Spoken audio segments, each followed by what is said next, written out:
નમસ્કાર વિદ્યાર્થી મિત્રો, ધોરણ 10 વિષય વિજ્ઞાન પ્રકરણ નંબર 12, જેની અંદર પ્રકરણ 12ની અંદર આપણે મિનિમમ 50 પ્રશ્નો શીખ્યા છે. ઓછામાં ઓછા 50 પ્રશ્નો આ ચેપ્ટરમાં મેં તમને શીખવાડ્યા છે.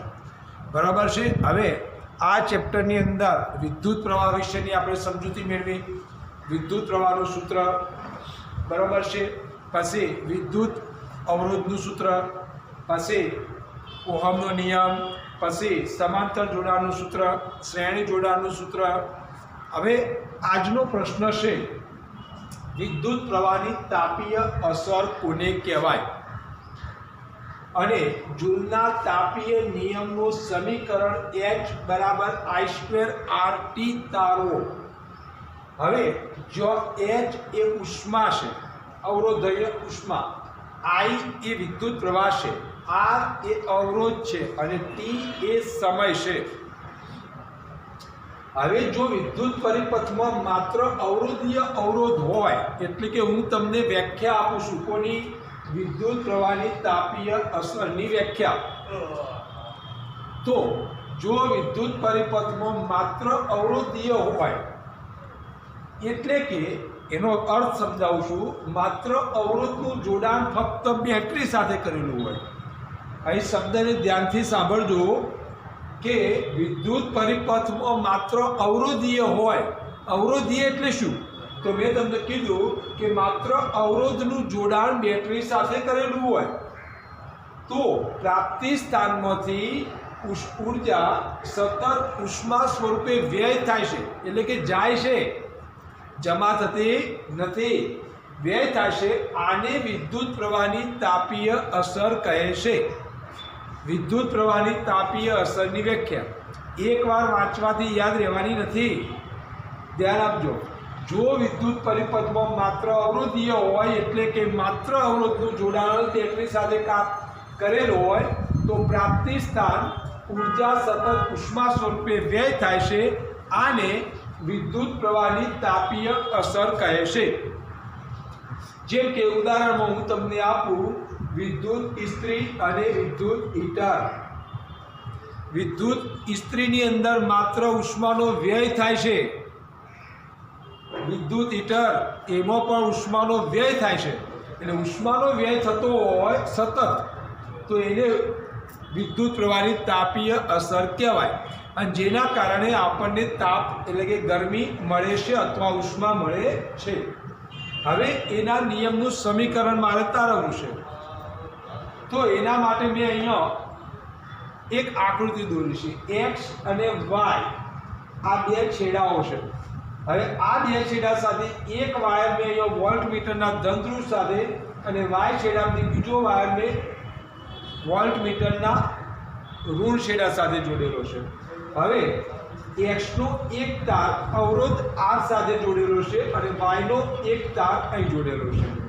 એટલે X માંથી 3 તાર નીકળ્યા, એક તાર R સાથે, એક તાર V સાથે અને એક તાર K કર સાથે.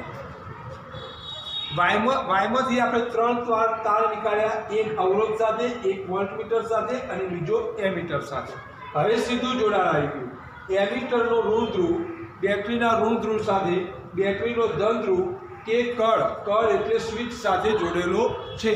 તો આ તમારી એક આખી આકૃતિનો પરિપથ તૈયાર થયો. હવે આકૃતિ મુજબ આકૃતિની અંદર જુઓ એટલે ખ્યાલ આવી જશે. હું જે બોલું છું, જે સમજાવવા માંગુ છું ને તરત ખબર પડશે.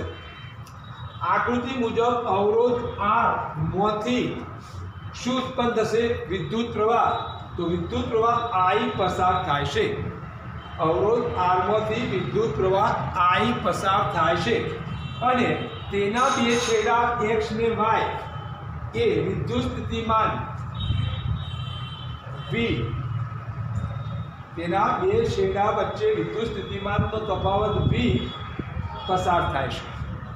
X અને Y ની વચ્ચે વિદ્યુત પ્રવાહ અને વિદ્યુત સ્થિતિમાનનો તફાવત, આ બંને એની સાથે જ છે. હવે મુદ્દો થોડો બદલવાનો છે. આપણે અહીંયા આપણે મુદ્દોને બદલીએ છીએ.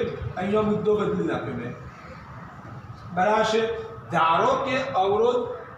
ધારો કે T સમય પણ સાથે લેવાનો છે તો ટી સમયમાં ક્યુ વિદ્યુતભાર પસાર થાય તો વી વિદ્યુત સ્થિતિમાનના તફાવત હેઠળ ક્યુ વિદ્યુતભારને ગતિ કરાવવા માટે કરવું પડતું કાર્ય વી ગુણ્યા ક્યુ છે, વી ગુણ્યા ક્યુ. તેથી પ્રાપ્તિ સ્થાને ટી સમયમાં, જ્યારે પ્રાપ્તિ સ્થાન છે આ, તેઓ આગળ ટી સમયમાં વી ગુણ્યા ક્યુ જેટલી આપણને ઉર્જા મળે. બરાબર છે. હવે આ આખી લેખિત સમજૂતી છે. હવે એના પછી તેના કારણે પ્રાપ્તિ સ્થાન દ્વારા પરિપથને મળતો પાવર, આના કારણે આ પ્રાપ્તિ સ્થાનને કેટલો પાવર મળે છે આ બેટરીના કારણે, એની આપણે ગણતરી કરવી હોય તો પાવરનું સૂત્ર થશે પાવર બરાબર છે, અહીંયા ક્યુ છે વી ગુણ્યા ક્યુ બરાબર છે, પણ ક્યુની જગ્યાએ ક્યુ અને સમય કેટલો છે ટી, તો એ આ વી ગુણ્યા ક્યુ અને ટી સમય એટલે કરવું કાર્ય કરતા મળતો પાવર પી બરાબર વી ગુણ્યા ક્યુ ભાગ્યા ટી સમય, કે સમય પણ લેવો પડશે ને, કારણ કેટલા સમયના આધારે ભાગવું પડે, એટલે વી પી બરાબર વી ગુણ્યા ક્યુ અપોન ટી. હવે આને આપણે સમીકરણ નંબર 1 આપી શકીએ છીએ, પણ નથી આપ્યું. એની બાજુમાં બીજું બોક્સ બનાવ્યું છે, જુઓ તો ક્યુ અપોન ટી. તો એના માટે તમે પહેલાં શીખી ગયા, બરાબર છે, વિદ્યુત પ્રવાહની વ્યાખ્યા. બરાબર, ટી સમયમાં પસાર થતા વિદ્યુત ભારના જથ્થાને વિદ્યુત પ્રવાહ કહે છે. માટે I બરાબર ક્યુ અપોન ટી, એટલે આ ક્યુ અપોન ટીની જગ્યાએ મેં શું લખ્યું? I લખ્યું. એટલે તમને શું સમીકરણ મળ્યું? P બરાબર VI, P બરાબર VI. સમીકરણ નંબર 1 મેં આપ્યો. વિદ્યુત પ્રવાહની વ્યાખ્યાના આધારે ક્યુ અપોન ટીની જગ્યાએ મેં I મૂકેલો છે. હવે થોડા આગળ જઈએ આપણે. ટી સમયમાં પરિપથને પૂરી પડાતી ઉર્જા P ગુણ્યા ટી, એટલે કે VIT થાય. હવે તમને એવું થાય કે ટી સમય એટલે ટીનો ગુણાકાર તો થવાનો, અને P ગુણ્યા ટી એટલે આ Pની જગ્યાએ આપણે VI મૂક્યા, એટલે Pની જગ્યાએ આપણે શું કર્યું? VIT થાય. બરાબર, આ P બરાબર VI, તો પૂરી પડાતી ઉર્જા એટલે કે VIT થાય છે. હવે એ સમયે તેમાંથી ઉત્પન્ન થતી ઉર્જા અવરોધકમાંથી ઉષ્મા રૂપે વિખેરણ પામે છે, અને તેથી સ્થિર પ્રવાહ I માપવા માટે ટી સમયમાં ઉત્પન્ન થતી ઉષ્મા, હવે ઉષ્માને દર્શાવવા માટે આપણે H સંજ્ઞાનો ઉપયોગ કરશું. તો H બરાબર જે અહીંયા હતું ટી સમયમાં ઉત્પન્ન થતી ઉર્જા VIT, તો H બરાબર VIT મૂક્યું, જેને મેં સમીકરણ નંબર 2 આપ્યો છે. હવે ઓહમના નિયમ મુજબ V ની જગ્યાએ શું લખાય?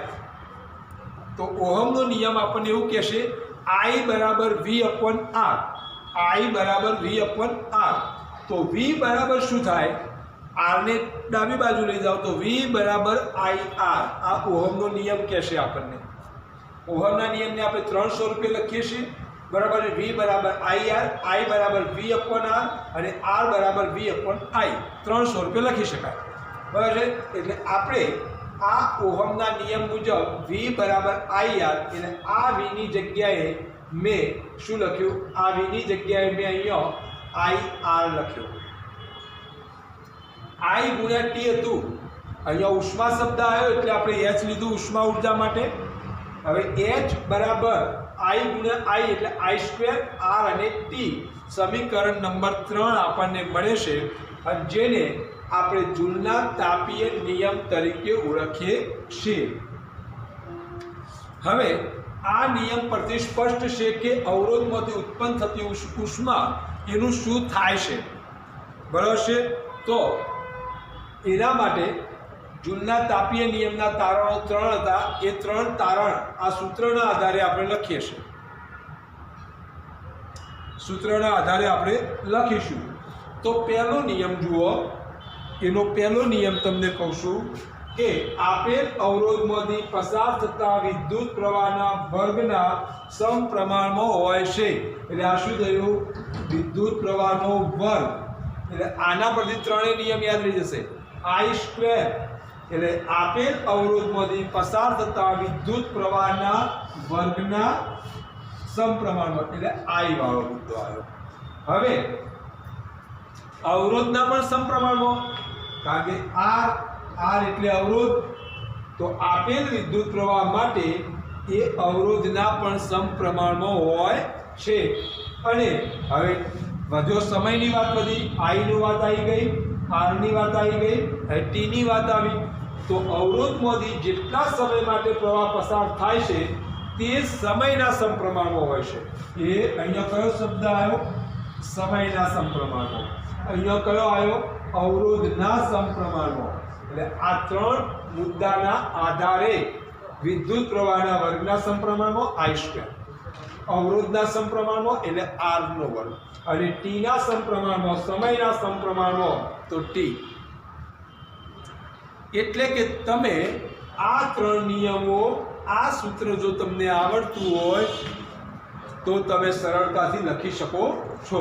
તો વિદ્યાર્થી મિત્રો, આપણો આ ચેપ્ટરનો આ છેલ્લો પોઈન્ટ હતો. બરાબર? તમામ પોઈન્ટની મેં તમને ચર્ચા કરી છે. બરાબર છે? અને આજ તમારે તૈયાર કરવાનો છે. એટલે કયા કયા પ્રશ્નો? 4 પ્રશ્નો તો મોસ્ટ IMP છે. બાકી નાના પ્રશ્નો મેં જે શરૂઆતના 2 વિડીયોમાં લખાયા હતા એને તૈયાર કરવાના છે.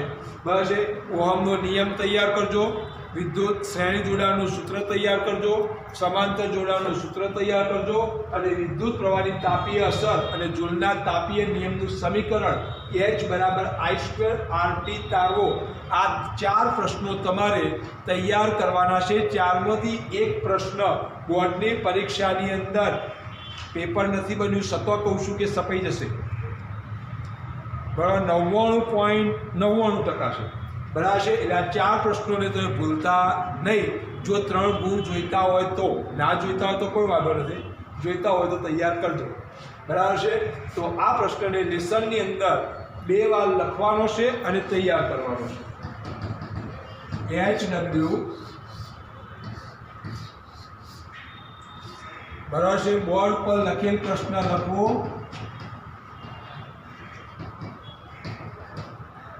પ્રશ્ન જવાબ સહિત લખો અને તૈયાર કરો. બરાબર છે? અને સમજણ ના પડે તો તમે મને ફોન કરીને એનું સોલ્યુશન મેળવી શકો છો. બરાબર છે? જય હિન્દ, અસ્તુ.